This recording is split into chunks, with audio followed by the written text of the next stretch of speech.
The man who is dependent always not only upon lies and lying, but also upon making excuses, cannot be necessarily considered to be either good, authentic, productive, healthy, or trustworthy, reliable, truthful either.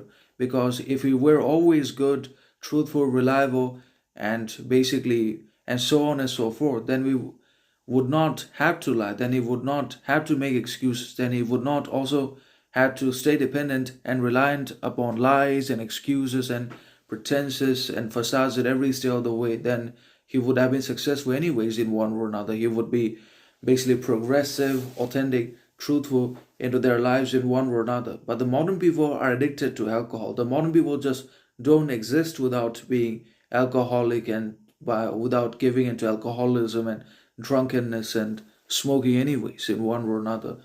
Alongside alcohol, the modern people need constant distractions, comforts, pleasures into their lives as much as they can in an effort or attempt to justify their actions, because they always seek justification not only for their goods but also for their heinous evils.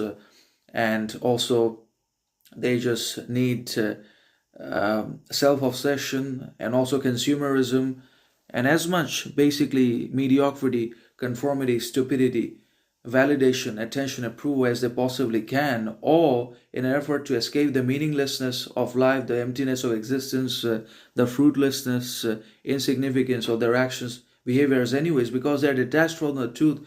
They are divorced from reality. They just don't have any connection with any authenticity, truthfulness, reliability, understanding, sovereignty, freedom into their lives, because they're hijacked, because they're chemically compromised, because they're literally infiltrated by politics, by alcohol, by tobacco, by basically smoking, drunkenness, and by validation, and so on and so forth. The more people like to believe that they have a lot of freedom, that they can continue to expand that freedom, that they can have as much freedom as they want if they can be successful, if they can get some money, and as they buy things, if they continue to buy more, they can be freer, more sovereign, independent than ever before. When in reality, they're in the chains of obligation, condition, enslavement to stupidity, mediocrity, conformity, and they are not really free. They are into consumerism and materialism and objectivism, which are the worst